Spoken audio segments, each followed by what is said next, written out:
এটা হলো বিড়লা টেম্পল, যেটা বালিগঞ্জে অবস্থিত।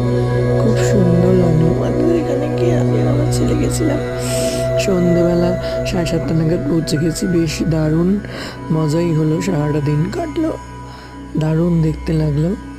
অসাধারণ এই মন্দির, আপনারা সবাইকে ভিজিট করতে পারেন, দারুণ সুন্দর লাগবে আপনাদেরও।